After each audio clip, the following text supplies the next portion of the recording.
We're not against rap. We're not against rappers. But we are against those.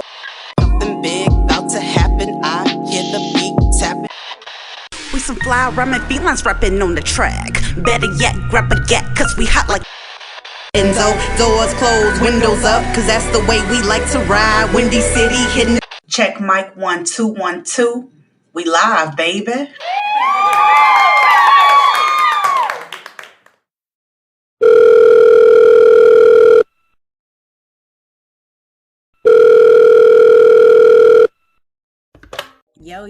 Yo, what's happening, Chicago? And welcome back to episode 464 of Speak Your Mind Radio.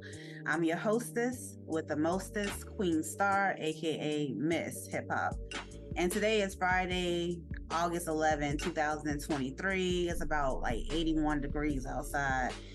And in this program, we will be discussing the 2023 mystery and fantasy film, They Cloned Tyrone, and also talking about the late and great rapper Tupac Shakur on his 2001 track, Letter to My Unborn, from the album Until the End of Time.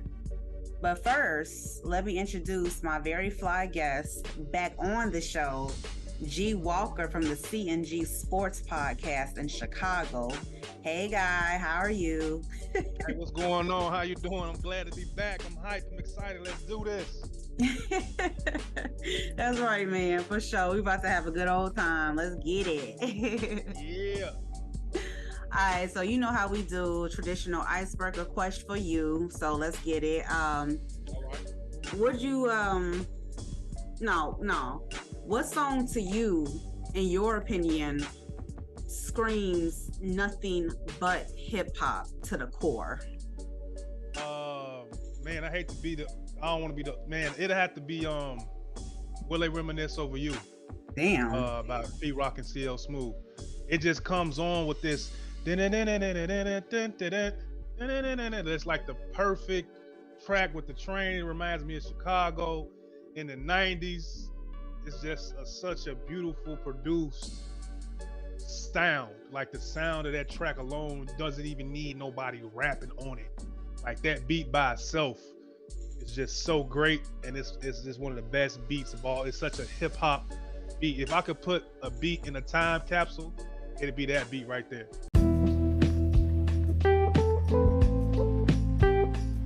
That song took the cake. I mean, there's a lot of hip hop songs that can get honorable mentions, but that's definitely one by Pete Rock and them. That's incredible for real.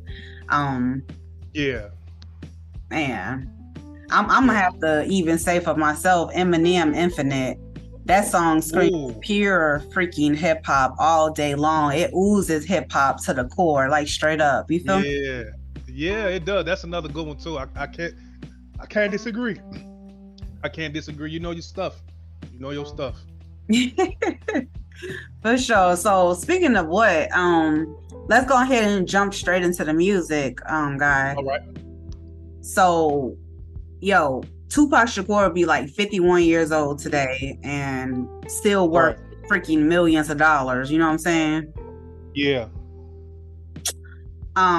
But yeah, let's talk about the rap icon single Letter to My Unborn. I think that this song right here is like literally funny and iconic to me because like Tupac, I don't know, he didn't like have kids or anything like that. So that's one reason why it's ironic. And then on top of that, he's always referenced his dad and all, the songs that he did speak about him as dead. And we know that, what I'm saying, he was not dead. So it's just like, that's ironic right there. And then also manifesting that life and death in the tongue as you speak. You know what I'm saying? Absolutely. Yeah. The track was just the words, the lyrics. Pac was a very thoughtful person. He was a very prophetic person. So the fact that he could continue that type of message and imagery, and about not having kids and about his father not being around and being a better man, and mom, I want to make it on my own, not a handout. You know what I mean? Things like that. He was saying so much in a little bit of time in a record. And that was one of his great skills, that he could put something so potent in the record. It didn't have to be over lyrical. It was just super real. and it was just an amazing way. It was just an amazing song. And I'm gonna quote one of the lyrics. Hold on, give me 1 second. For sure. It says, will I raise my kids in the right or the wrong way? It says, dear mom, I'm a man now. I want to make it on my own, not a handout. Make way for a whirlwind prophesized. That last part, make way for a whirlwind. You know, Pac was living a fast life. You know what I'm saying? That's one of the great things about him as a person. He was able to work so much and do so much in a short amount of time. And he was prophesizing that he wouldn't have kids and he would die young. So the fact that he put this song out with such crazy lyrics is unbelievable, man. Like, this might be one of the best written songs I've ever heard. It says, one more, then I'm gonna let you get back to what you was doing. It says, never ever since my birth, I've been cursed since I've been born to wild, in case I never get to holler at my unborn child. Here's many things learned in prison, blessed but still living, trying to earn every penny that I get. And he's like, he left a song to some kids he would never have. Exactly. Are these kids metaphorically he's talking about, as far as like hip hop kids of the next generation? What you think before we get to the next piece? No, that's definitely what he was doing, which brings me to ironic number 3. Like, yeah, he didn't have kids, but he was leaving a message for the youth, the generation of kids to come, because what Pac did, like Christ did, was come back to life again. His lyrics were like literally Bible verses. Like, people would say Kanye West's lyrics when he first started, it was straight poetry. But like I'm saying, they're proverbs, they're parables, you know what I'm saying? Everything of the Bible, everything that is holy, you know what I'm saying? It's the Holy Grail. So that's how he was able to come back again, like Christ, but leaving his residence behind of rhyming and the poetry and everything.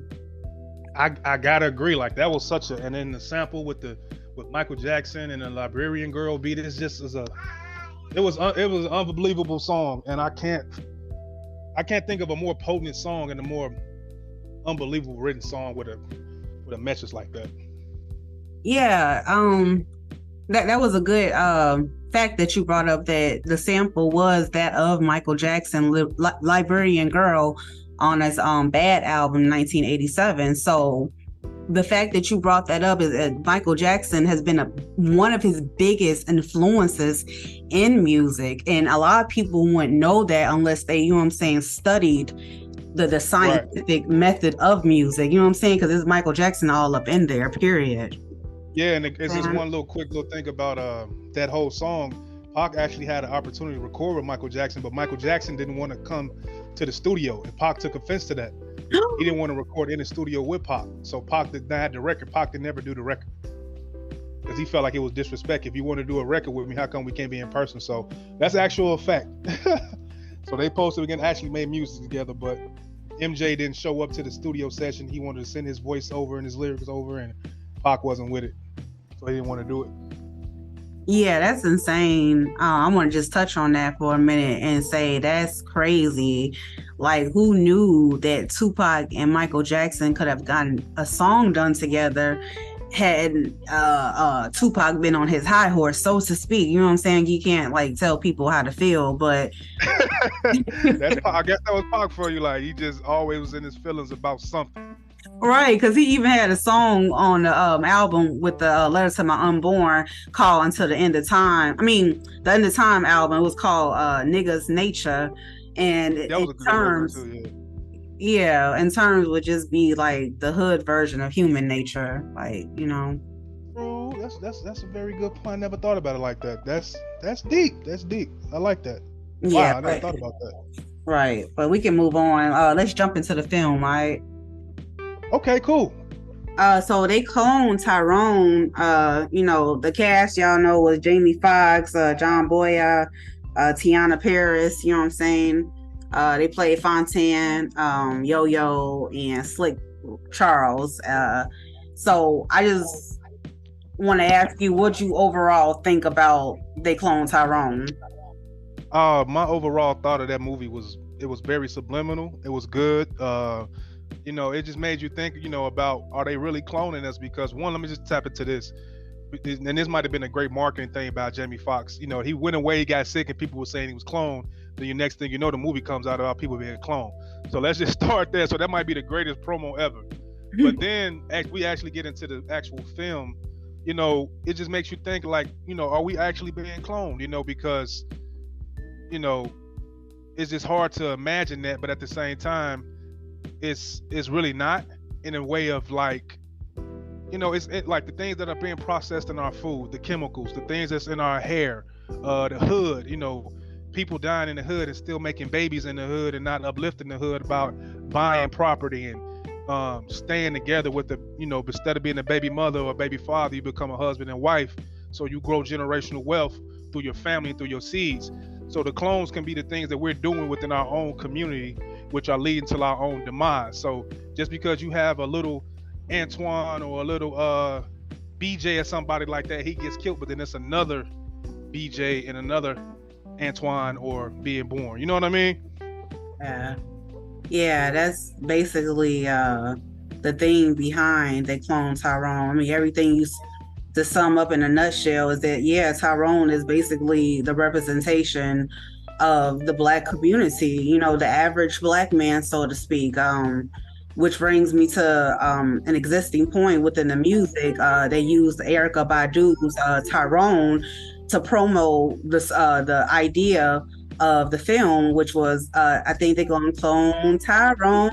So she re-recorded the words and the lyrics to, you know, promote the mind control, the systematic things that they have put in the movies, like you were saying about the substance that they put in our food and you know what I'm saying, the things that we watch on TV, hell, the music, I just said that. So, you know, it all goes into one. So that's really cool that you got that. Yeah, it was a good movie. So what did you really take from it, though, as being a Black woman in America, looking at our community, as far as just how the women are perceiving that? Because you guys give birth to the people that's living in this community. So how did you feel about that? Like, a woman a kid can get killed in the hood. You know what I mean? How did she feel? How do you feel about it? How did it resonate like that? Immediately, I couldn't like pinpoint it, like, so to speak, because I was just trying to pick up the first part, which was different from the second part because it was a reoccurring time shift. Like the guy, you know what I'm saying, Tyrone, quote unquote, feel me? The main character was waking up every day doing the same old stuff, different day, so to speak. Yeah. You know what I'm saying? Hence the time loop of his brother being there, his brother not being there, or I don't want to go too far into detail because I actually want people to go out and see this film, you know what I'm saying?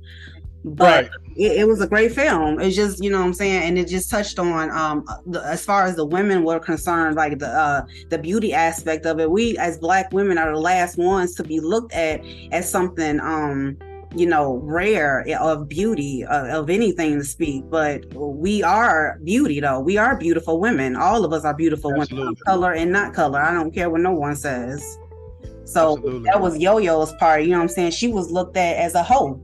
You know what I'm saying? Right. She was a hoe with brains. She used her head like a tool. As far as I could see, she was reading them Nancy Drew books. She was trying to help the brothers figure it out. You know what I'm saying? Yeah, and I can understand where you're coming from there, because it's always that woman, that black woman that's in the hood, but Black men in the hood depend on that woman for so much. You know what I mean? Yeah. And it depends on what they need her for, but you know, she's a part of the community. She has information. She know who's is who. So she has value in the community. It's just coming down to the point that the men in the community don't value her to the point to where you can uplift her and make her an honest woman. You know what I mean? And one more thing I want to get into about the film before we get to the next piece or we end this is that they was sitting down eating the chicken, remember? Yeah. And he was like, I never seen you laugh before, Jamie Foxx character, and he smacked the chicken out of his hand. Mm-hmm. But that was actually symbolism to me about when a kid picks up a gun.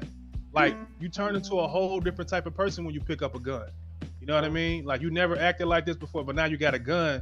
Now you this type of person. You this thug. You got ops now. But right a couple of summers ago or last summer, this wasn't even you. So the fact that they used chicken in that particular scene made me thinking about the gun violence in the community.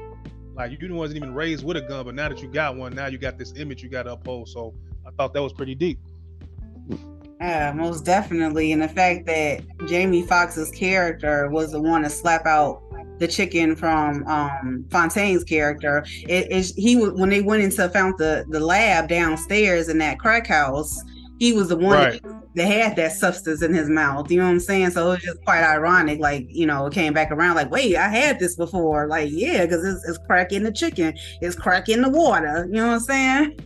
Right, it's everywhere. Right, it's in the hair grease. It's in the perms. It's in the blunts. It's in the marijuana. Like, it's all being, in everything we eat, everything we drink. You know what I mean? And just because this is a movie doesn't mean that stuff is actually not happening. If you look on the back of a pop can or look on, you know what I'm saying, on certain type of food, it's ingredients in there that you really don't even know what has any type of effect on you. So I like how they brought everything like that to light.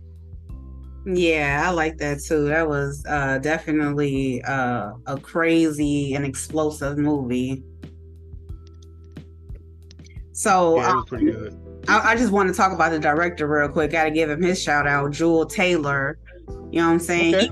He directed, I didn't know this, but he directed Creed 2 and the Transformers movie, Rise of the Rise of the Beast. Yeah, Rise of the Beast. Yeah, he also from Alabama. Yeah. That was actually good too. That Transformers movie was pretty good. It was better than I thought it was. Yeah, he's dope. Yeah, for sure. Shout out to him for making 2 great films this year. Shout out, bro. Yeah, for sure. Joel Taylor. Yes. Joel Taylor. Remember that name. Thank y'all so much for tuning in today to listen to us speak about various topics that's going on. You know what I'm saying? We had a great freaking time. Hope you tune in next time. Thanks, Guy. Oh, no problem. This was fun. I'm glad to do it. All right. Peace out. Later. Hey guys, I accidentally prematurely ended the episode without covering the next topic.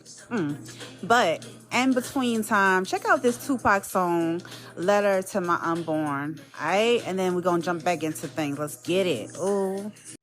Alright, y'all. We're gonna cover the Alabama incident that happened on August 5th, Saturday. Guy, what'd you think about everything? Man, that whole thing, I thought that was fake. I ain't gonna lie, because when I seen it, I saw the little boy, the young guy, swimming across. I'm like, that's fake. How he know that he was supposed to swim over there and help that man, that black man? So, and then it was so funny because the black man tossed his hat up in there like it was a bat signal or something for the Avengers, say a symbol or something like that. And like, if I'd have known that, maybe a lot more black men would have been saved if we knew we supposed to toss our hat in the air. Eric Gardner, Fidel Castile, and Trayvon Martin, Sandra Bland. So that's the new I need help sign for black people in America. Just throw your head up and 700 black people gonna come help you. All right, them 700. Them 700 black people on the boat, they was all singing Ludacris, move, bitch, get out the way, get out the way. And you, I ain't know that. I'm like, yo, that's crazy. I didn't know that. So what'd you think about it when you saw that? You think it was real? You thought it was fake? To be honest with you, I didn't even know what was going on. I'm like, what in the world? And I just know I kept seeing this dang on chair on social media. I'm like, hey, that? And I'm like, he was going crazy with that chair. Yeah, I saw the incident. I'm just like, that's one way to really hurt somebody. It didn't look fun, I'll tell you that much.